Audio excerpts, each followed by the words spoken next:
Good evening, everybody. Thank you for coming. I'm Marjorie Fuller, Director of the Center for Black Culture and Research here at West Virginia University. And welcome to this evening's program, After the Capitol Siege, Where Do We Go From Here? We are all very aware um, of the devastating siege on our capital and the tragedy of the loss of life and the nearly irreparable damage that was done to our republic.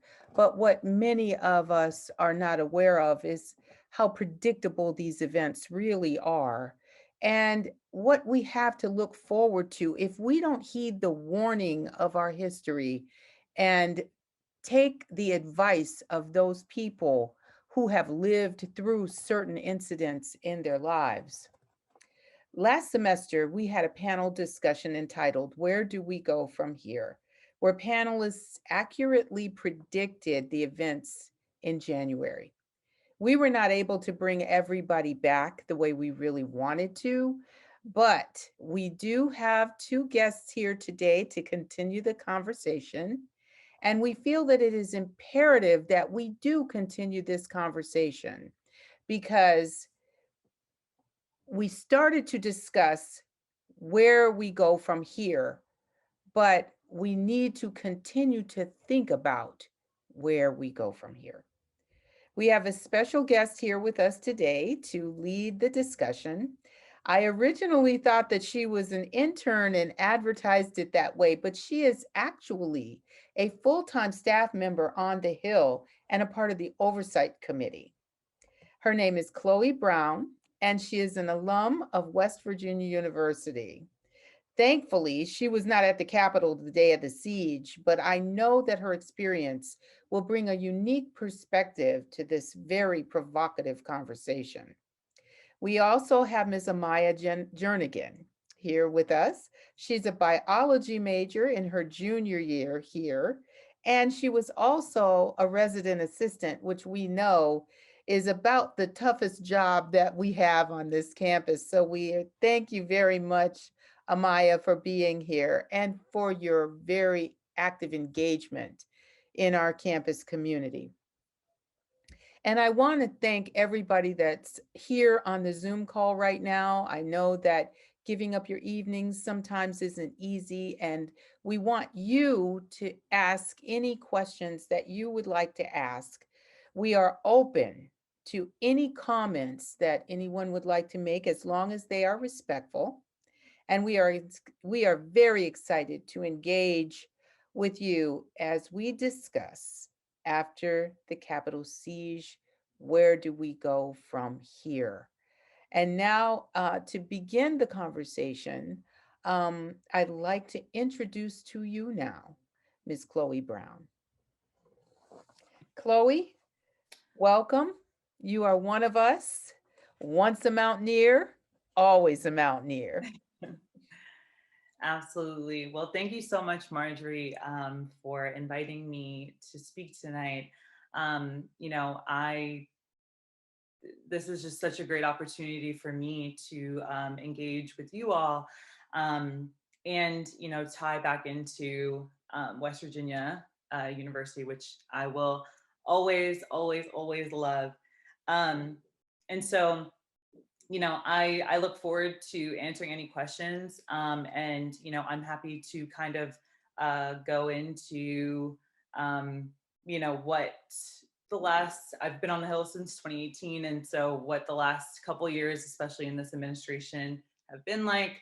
And then kind of leading up to, as you said so eloquently, Marjorie, these predictable but devastating events that happened on January 6th. I think that would be a wonderful place for us to start with your experience on the Hill, and some of the things that you noticed leading up to these events and what it felt like for you, to be a part of all of that. Absolutely. Yeah, I think so. As I stated, I have been on the Hill since 2018, and I actually came in as a Congressional Black Caucus Foundation fellow. And so I worked in the office of Congressman Cedric Richmond, who is now at the White House.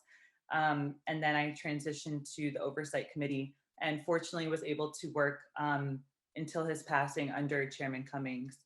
And so, I came in, I want to say my first few weeks on the Hill,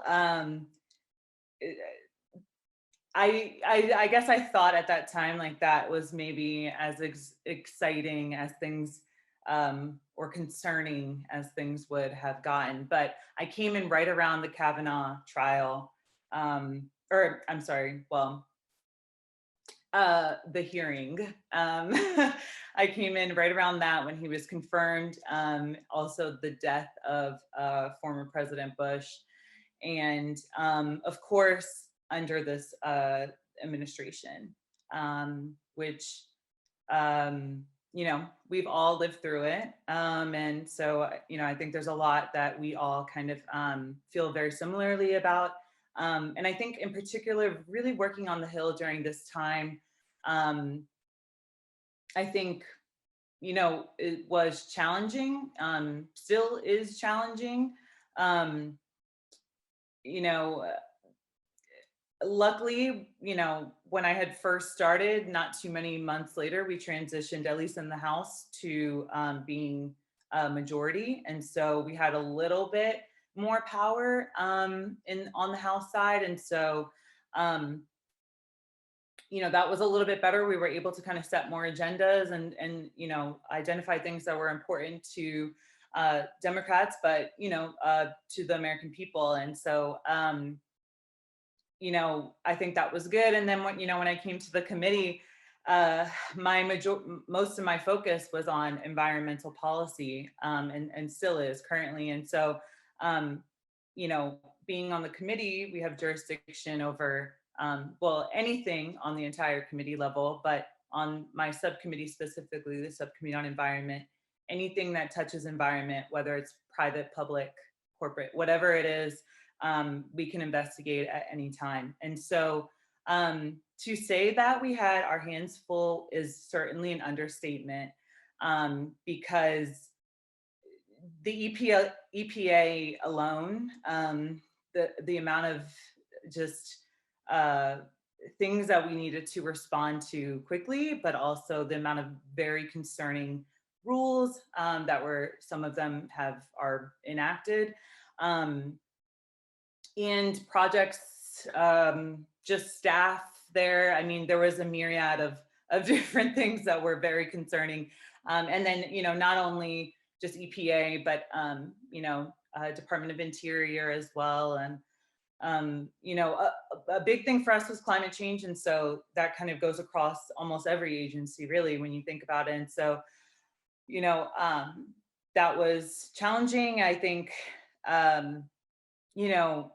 being on the Hill, there are so few, like generally people of color, but even a smaller amount of Black staff between the House and the Senate. And so, very, very small amount of us. And so, I think there's been a lot of experiences, especially last summer, that as staff, we felt the need to speak out, in the wake of the murder of George Floyd and Breonna Taylor. We created a task force that basically was written to House and Senate leadership, laying out priorities like for, focusing on equality, Black equality, and laying out certain pieces of legislation across the board, all the way from healthcare to environment, saying, these are 10 bills in this area that we think that needs to be advanced. So, there were a lot of things we certainly kind of pushed for in our capacity as staff. And then I think what happened on January 6th was, it's still very weird to put into words because, I was so excited that day because that was the day that Reverend Warnock won in the Senate seat, and also John Ossoff too. But in the midst of all of that, I was watching in horror on TV, these same hallways I walked in, pre-COVID, and blood everywhere and shots fired, and such sacred places that were just completely um, just destroyed. And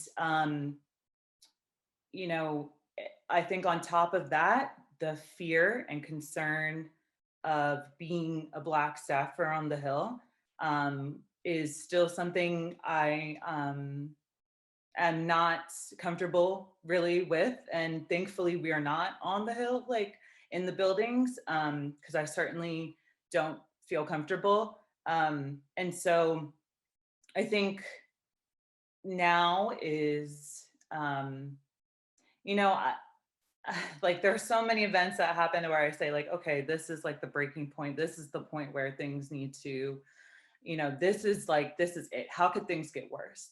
And what we saw on January 6th was very close to almost the worst thing that could happen. And luckily it didn't end up being as bad as it could have been, but it was still as a metaphor for everything we're going through in this country, beyond concerning. And luckily we have both the House and the Senate, Democratic controlled, as well as of course the White House, and so that is good. But day to day things are very similar on the Hill, because there are still members of Congress that helped create what happened on January 6th that are still serving in on the Hill. And those are the things that are that cannot be forgotten, and they need to be dealt with. So I'll stop there because that was, I feel like, a lot. No, that was that's very thought-provoking. And I do want to let our audience know that you can send questions to the chat. And while they get their thoughts together about what they would like to ask, I'm going to ask our student guest to say a few words and tell us your thoughts about what happened on January 6th and how you felt about that as a student here at WVU. So, I'm from the Maryland area. And so I live literally, I would say 30 minutes out from DC. And so that's been my home. That's where I've grown up. I love it there. That's my area. So my mom actually works in DC, and that's like her, she goes there every day. Her office is there and everything of that sort. So that's her working area, and that's sort of her space. Um, but so I spent the summer actually protesting in DC. And so we all know how the summer of 2020 went. It was overbearing to really experience everything that was happening at once. But I just knew I had to go out there, and I had to be vocal, and I had to speak up for the rest of the Black community, and I had to be a leader in some sort of way. And so me and a couple of my friends, we went to protest, I would say about like 3-4 times in DC. And so like around those very important buildings outside the White House, like in the actual space. And so then I'm like, I wake up on January 6th and I'm like, what is happening? Like, what is happening right now? And so I'm like reading through all these articles, and I'm like seeing everything on social media happen. And I'm just like, I cannot believe that they were even able to get that close. Because when I was in DC, or when we were peacefully protesting, there were people lined up with guns and shields, and there was no way that we could even make it that close to even possibly getting into any important buildings. And so I'm like,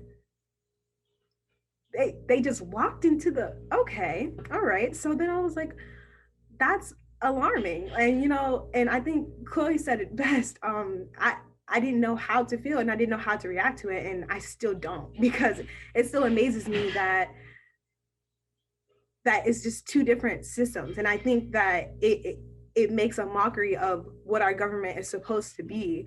um but fast forwarding, so yeah, I was like, okay, like that's very disappointing. And so a couple weeks later on campus, you could sort of like tell when things are tense, because yes, we are, I West Virginia University is, like, I would say the most diverse in West Virginia, but we are by far nowhere close to where we should be as far as diversity and inclusion and just overall.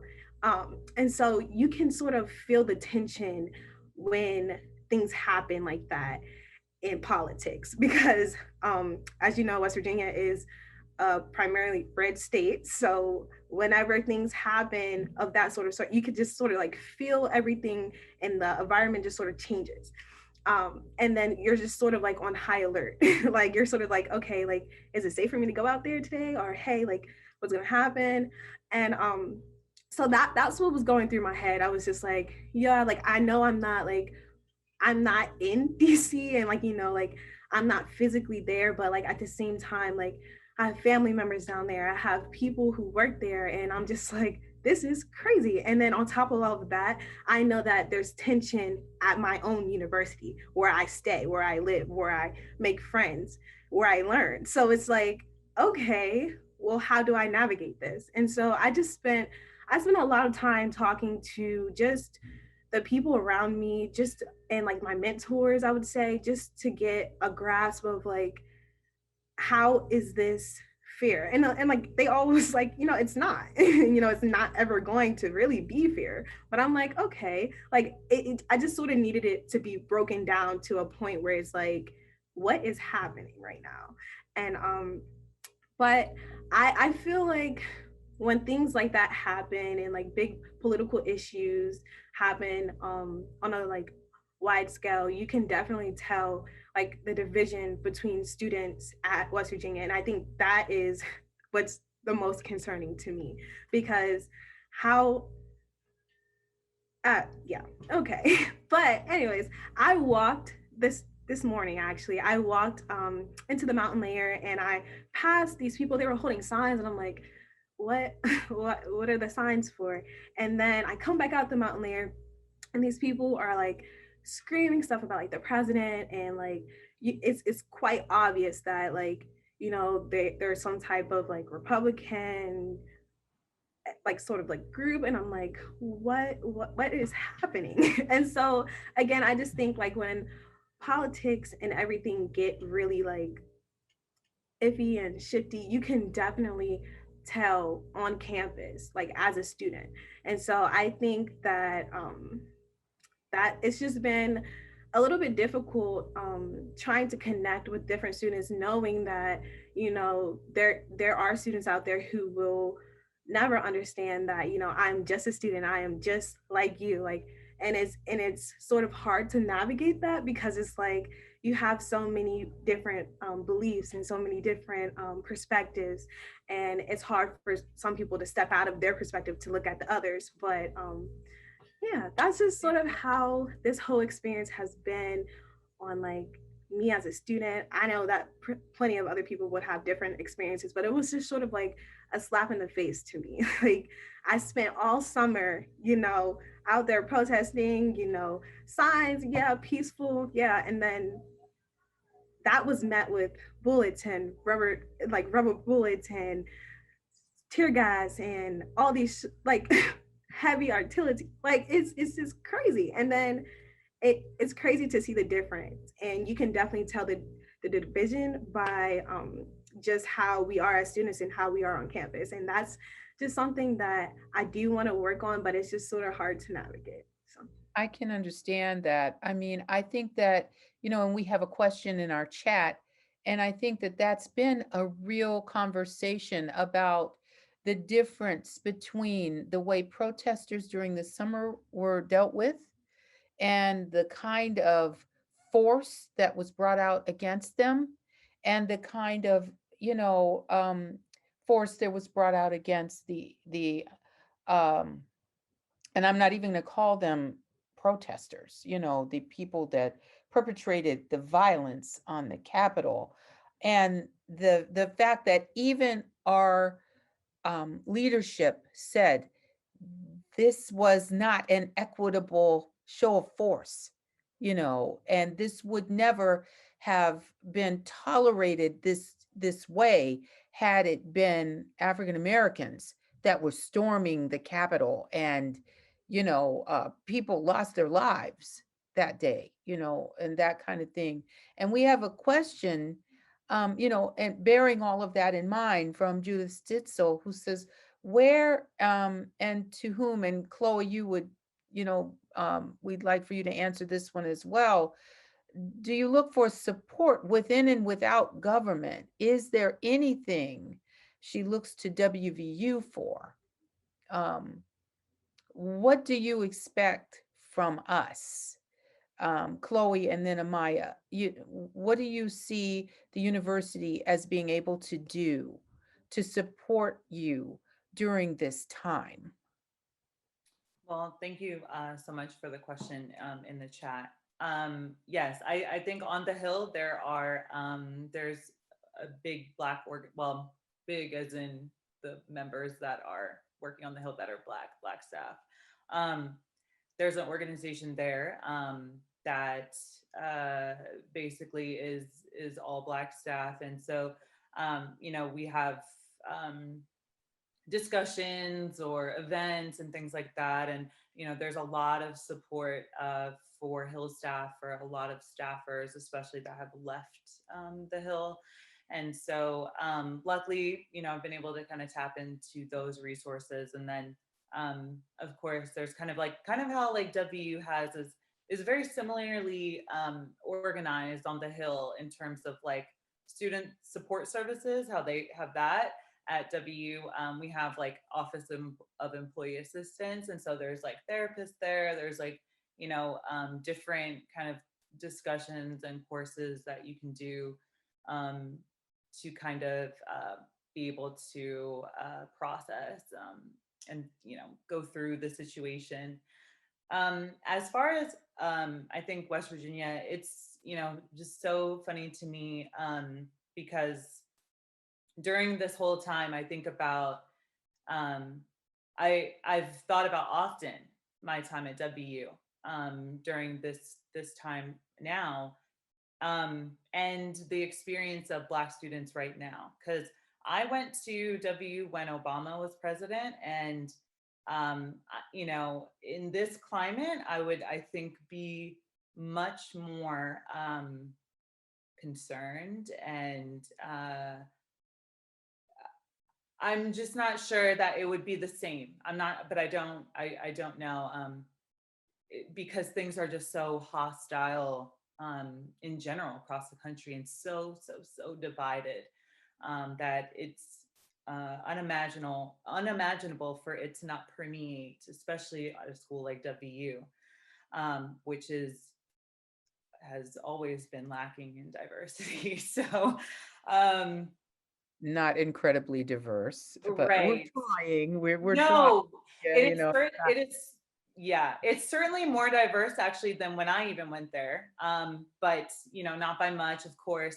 But I think because as Amaya stated, West Virginia is consistently a red state. And so the university is, of course, going to be one of the most kind of liberal towns just because it's a college town, Morgantown. But Right. I think all in all, that's not true for the state. It's also not true when you go right outside of Morgantown.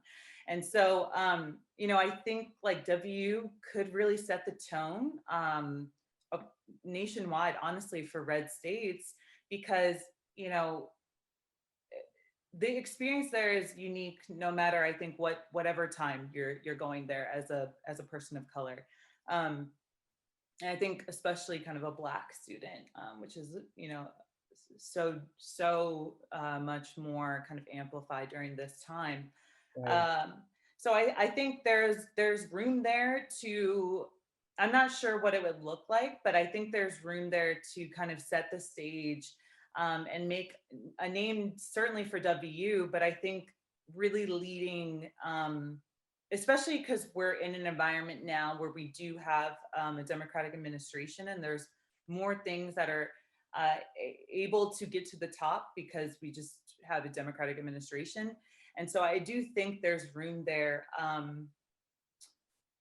you know, on in some form, for W to definitely set the tone and set the stage for what, students that attend WU, that are people of color, are kind of going through, and, you know, really be a leader, for diversity inclusion efforts, just because, again, it's consistently a red state, and it's, there's not, out of the entire country, I don't think there are,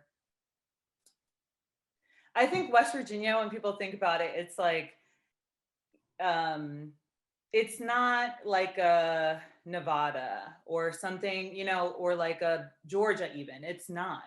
Um, it's not like, the potential for it to turn blue is literally not there. And so I think, like, at least right now, and so I think, it's one of those states, especially because, you know, where it stands in the US, so strongly, I think is one, arguably, I think one of the best states, and and W, of course, being the biggest university there, and amongst the biggest nationwide. And so Yeah. I think, I think that could certainly be something for W to be a leader on. I agree with you. I do believe that we not only can lead the way, I think we have a duty to lead the way. And West Virginia has some, and I'm just gonna I did not grow up in West Virginia, but I was born here. And Mm, so my family grew up here. My mom and my dad, my grandma, everybody grew up here except me. They moved away when the coal industry started to tank a little bit. And the one thing that people don't really realize sometimes is that West Virginia is a very dichotomous place because it has its, what you're talking about, it has its towns and places that are intensely, virulently racist, but it also has some benefits that it gave to its Black citizens that many other states didn't get. And one of them was the quality of education in certain places, of course. When you're down south in West Virginia, there's, well, it's probably like being down in Alabama or down in Tennessee or, anywhere where the population is lower. But my mother and father and all of their sisters and brothers and aunts and uncles, all got an amazing education in West Virginia because the state determined that that was going to happen. But then you have, the segregated schools, and you have segregated everything back then. But then you have these schools that were designed to give the students a good education, and all of the teachers, and that's because of segregation too, but all of their teachers were able to focus on Black history and had master's degrees. mm, So it's kind of like a wild kind of compilation of things in a state that every state isn't like this. So I almost feel like West Virginia needs to step forward and say, look, yeah, we've had our problems. We don't always do everything correctly. We have been, like a hotbed of, racial, tension. But we do know in certain areas how to do this better, and we're just going to keep getting better. Now, touting that message is up you know, to me at this point, our young people, to step forward. It's always the young people who step forward and do those things. But I think you're right. I think you're at, circling back around. I think you're absolutely right. They do need to step forward, and education is definitely the way to do it. Now I'm off my soapbox. I'm not supposed to be talking. I'm the moderator. So I just wanted to say that in agreement with what you're saying, but also, calling it out. We need to do better. We need to be better and do better. So, Amaya, the next question is, what can WVU do better at different levels in like the classroom? How can administration be better and student government be better? Those are all very like intense questions. But I think Chloe, you definitely have a point, like of the university being that we have this whole saying of going first, and so I think that that's something that needs to be explored. Like if we are going to say we go first in everything, like let's go first in literally everything. And I think where this conversation really starts, or like the first step, is to really sit down and have more of these conversations, because we can't move on and just act like it didn't happen, or like I feel like without discussing it and without talking about, the tension is just gonna still be there, and we really can't do anything when like we're not discussing how we felt about it, or how this made us feel, or different perspectives. And so I think as students, that's what we need to do. I think we need to, well, students, staff, and faculty, literally everyone, we just need to sit down and continue to have these conversations about like, hey, like this is real, like this is what happened, this is how I felt about it, this is what happened, this is how I felt about it. And I think that's like sort of how we like start this conversation. But as far as administrators, um there are, I feel like I figured this out this month especially. There are administrators out there for Black students here, and it's just about finding them and knowing who they are on campus. But definitely like having them reach out and just be in your corner at all times, I think is something that's very valuable. Having that Black mentor, having that Black staff member who has your back at the end of the day, is something that is so imperative, I think. And so that's definitely something that I would like more of, just hiring more Black staff, seeing more Black staff around, creating more positions for Black staff to be on campus, creating more curriculum that has to do with Black history, so we can hire more Black staff. But so yeah, that's what I would like to see, like in the administrator part. And then as far as student government, which is actually very, very interesting that this topic was brought up, because I am attending to run for president of Student Government Association. But basically, I think that student government right now is sort of what some people call like a boys club. And it's very hard to express your opinions and to really be 1000% you and authentic, and to be able to share and collaborate ideas with SGA, because you sort of feel shut down before you even get there. And so I'm working as hard as I can to try to secure the president spot, so that way I can make changes within SGA, as far as having students being able to talk to us, and having students to be able to collaborate and work with us, and knowing that, hey, like we're not just saying we're here for you, we are actually here for you, and we're actually doing things on campus to make your experience better here. But that's definitely something that we all need to sort of start working on. We have to have these difficult conversations, and we have to be open, and we have to be able to experience what is happening, and we have to be willing to talk about it. So I think that's sort of like where we start with that. Did I answer the question? You did, and good luck. Very much. I guess I have to be neutral, but I'm just going to say good luck to you. We'll be watching out. Um, I'd like to ask Chloe a question, and then back to you, Amaya, with another question. Chloe, can you tell us a little bit about the things that maybe were shared with you by other staffers on the Hill, or what it was like for them that day, what it was like for you? You said you lived down the street, from everything that happened. Share with us a little bit about that experience. Yeah, absolutely. So fortunately, most of me and my colleagues are working from home from COVID.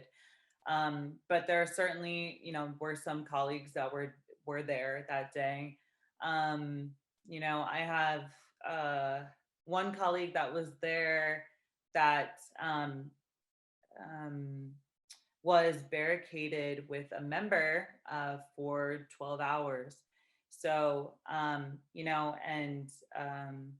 again, he's a Black staffer. The member was also Black.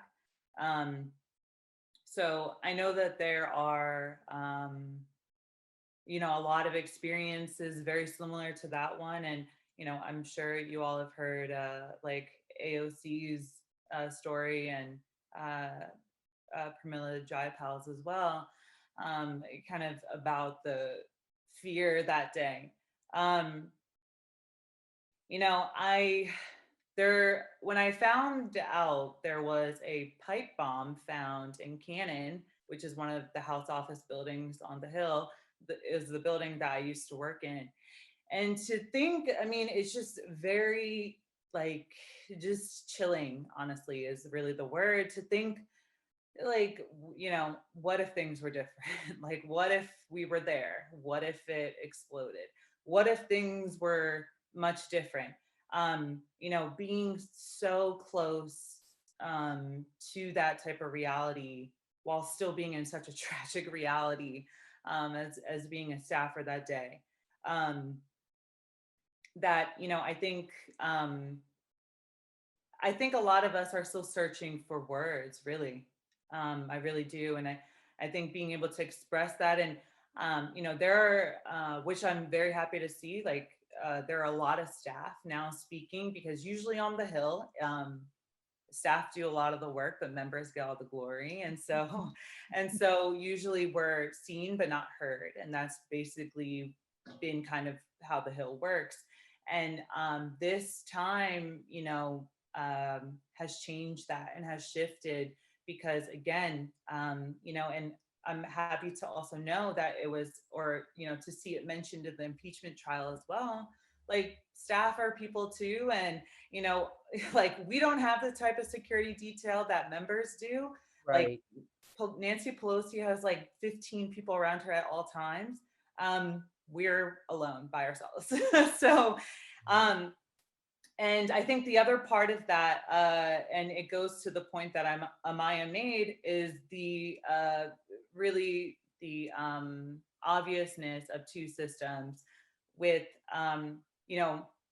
when I went to work every day, we had to go through metal detectors, and we had to go. There were always, at the metal detectors, there were always at least 4 to 6 Capitol Police there, to kind of pat you down or whatever.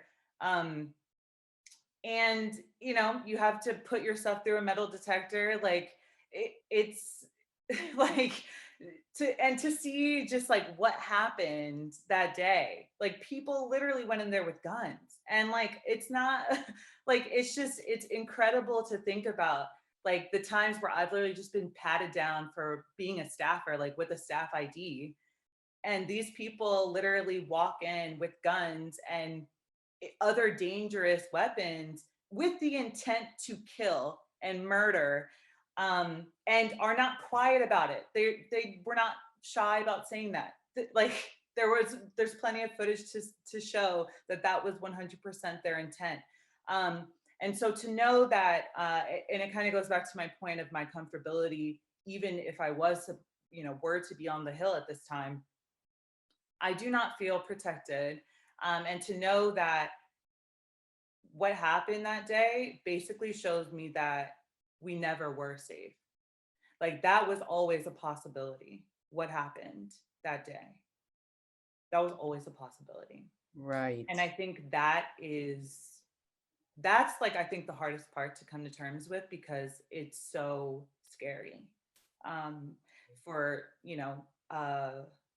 like, the work that I do, and why I do it, and and the buildings that we do it in, such historical corners of our democracies, like literally cornerstones, like 100%, like the Capitol is, you can't get more American than that.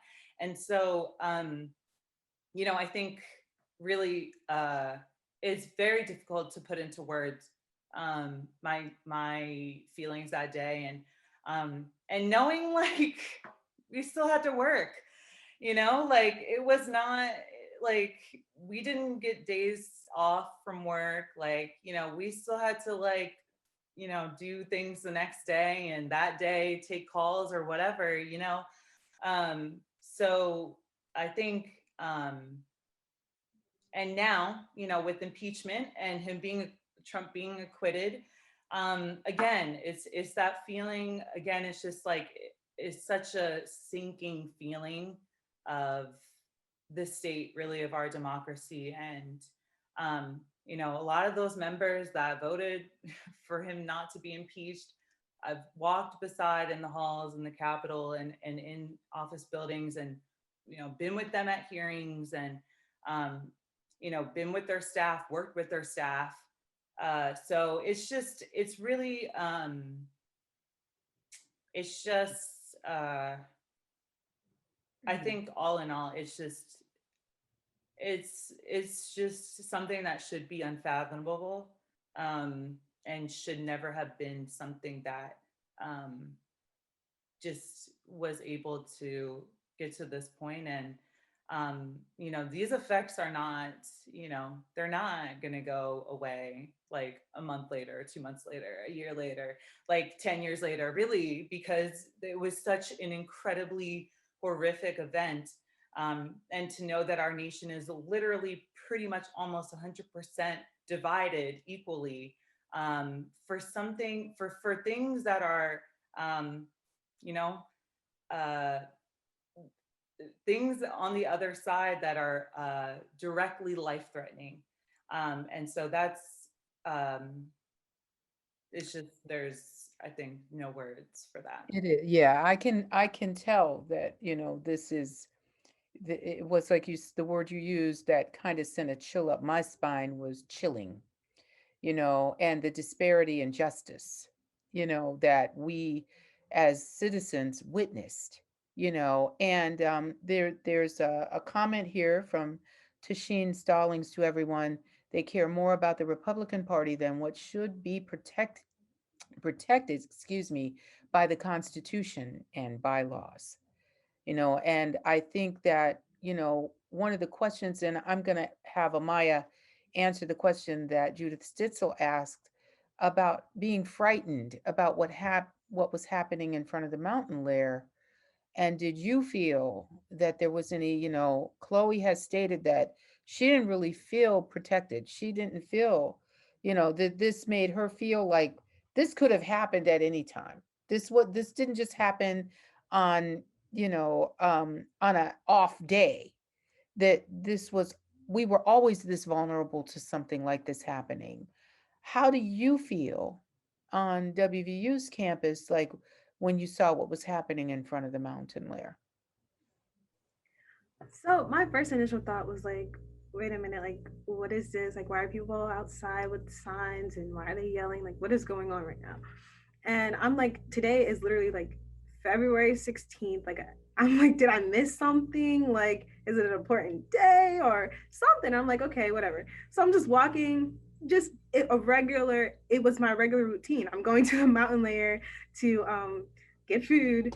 Um, and I'm like, okay, like I go in, everything's fine. Come back out, and it's just like, why are you in my face yelling about presidents, and why are you asking me questions? Like, why me? Because there was other people around me, and I think that's another thing to note. Like, there were others around me. Why not? Like, is it what? Did you purposely ask me because I am a Black woman, or what? So I would say, as in terms of safety, you can't be protected wherever you go. And that's just a sad reality of it. Regardless of the support systems that I do have and the administrators who I trust in, and the people who I feel comfortable with, the sad reality is I can't be protected at all times. And so at that moment in front of the mountain layer, I wouldn't say I was frightened, because at this point I'm just like not shocked by it anymore. Like it's just like and that's sad, because why are you not shocked about someone in your face yelling and asking you questions about the president? Like that's crazy. But it's just like, and it's Become our, it's like, when did this become our new normal? great. You know, when did we start accepting violence? When did we start accepting being accosted? You know, when did that become okay? And we know, you know, all of us know that it isn't. And so that leads to my final question as we move up to the toward the top of the hour. Where do we go from here? You know, what do we do? How do we handle what we see happening in front of us? And I don't expect anybody on this call to have a definitive answer, but how do we even begin to start to talk about what we do in a circumstances when we've had the opportunity to witness the fragility of our democracy, the potential destruction of our republic, of the incivility that has taken place in our government, and all of the things that impact us directly and personally. What kinds of conversations do you think we should be having at this point, and with whom?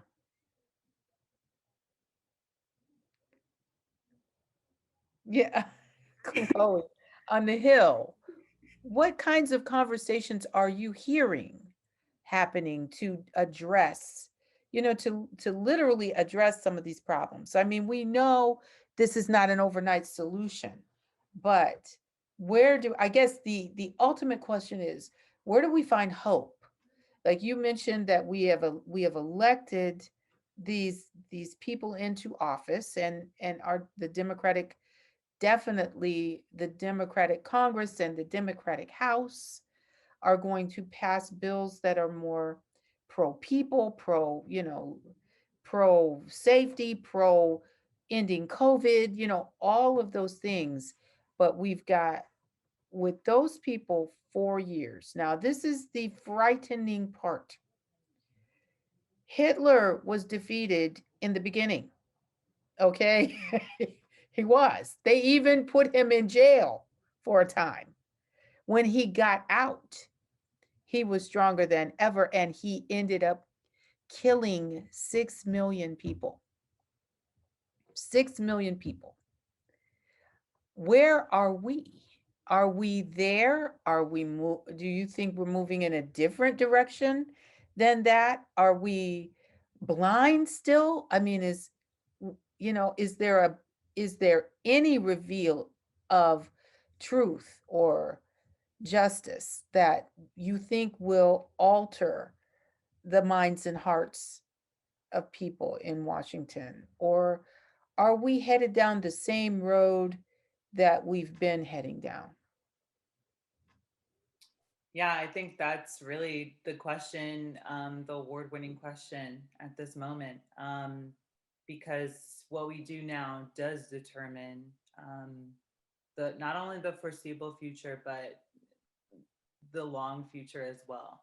And I think one of the most important things, and unfortunately, it didn't end up this way, but accountability, um, holding the former president accountable. That did not happen, and I think that right there, what just happened on Saturday when he was acquitted, um, that was a month and a half or so later than January 6th. And there's still no accountability. And like, so that is just as concerning as what happened on January 6th. Because, like you said, Marjorie, he has the ability to run again. He has the ability to campaign these entire 4 years. He has the ability to do what he did in 2016, and with however he whatever tactics he used to help try to steal the election. I mean, he's friends with a known enemy to the US, Russia. And so um, The potential is catastrophic, I think. And we're in the position where, again, where half of our country um, believes that those things are okay. So it's almost at this point, it really could go either way. And that's I think where we are right now. I don't think just because we have Biden in office that we're really any safer than we were before. I think we just don't have the chaos and the destruction law making wise um, that we had under Trump. But uh, when you walk outside, like the police, there's accountability across the board, accountability in police offices, accountability um, holding the new administration accountable for things that they promised on the campaign trail, you know, to the American people, and saying, hey, like, where is that? You know, holding both Biden and Kamala accountable. I think that's one of the biggest things. And I think that, like, they so strongly mentioned during the trial, the impeachment trial, is that what happens right now does determine the trajectory of our country, what we will allow and what we won't allow. And you know, they made a decision to that that behavior is allowable. So it's not. It's we're definitely not in a safe space right now. So I think where we go from here is for sure accountability, but I think also, you know, the movements we saw last summer, you know, I was also, you know, there in DC here protesting and all that. I think that has to still be, you know, the momentum still has to be there if things continue down that route. If there's another, you know, African American woman or man shot or murdered by the police, I think that still has to be there because, again, it shows zero tolerance for things. And of course, the future generations will be, you know, hold things much differently than now. And I think also I would say, like, run for office, like run for office, because we need, even like at the local level, really, because that's what ends up changing laws, and that's what ends up changing education. That's what ends up changing money and funding. That's what ends up changing so many things that perpetuate systemic racism. And so, you know, I think those are what I would say. I agree. And I also agree that um, it is people like you and people like Amaya that the rest of us will be looking towards. We older folks are going to be looking for you young people to take up the mantle and to move forward with this initiative of making this a fair, just, and equitable country. And I really have never regretted being an American. I love my country. And in loving my country, I think I have the right to say that I want to see it be better and do better for all of its people, because everybody deserves the same shake as everybody else. And right now, I think that you guys are going to be the people that move forward to make sure that we get that fair shake and that your children get that fair shake. So, as we are at 6:58, I want to thank all of you for being with us. I want to thank you, Chloe, and I want to thank you, Amaya, for your insights and for coming to spend the evening with us. I so enjoyed it. It was wonderful. And you stay safe, both of you, and keep doing everything that you're doing. Um, I want to thank Bonnie Brown, who is in the chat, for introducing me to Chloe Brown. And I want to thank Chloe again for, letting us have a little insight into the Capitol and what was going on there. And I know you can't, the words don't always come about some things that happened because it's still so unbelievable that it happened. But you gave us a great deal of insight tonight, and I so appreciate your presence. And please stay in touch. And Amaya, come by the center, please, when we're COVID free, and hang out with us a little bit. Go ahead. I was just saying I'll be there. Well, thank you, everyone, and good night, and stay safe. Thank you so much again.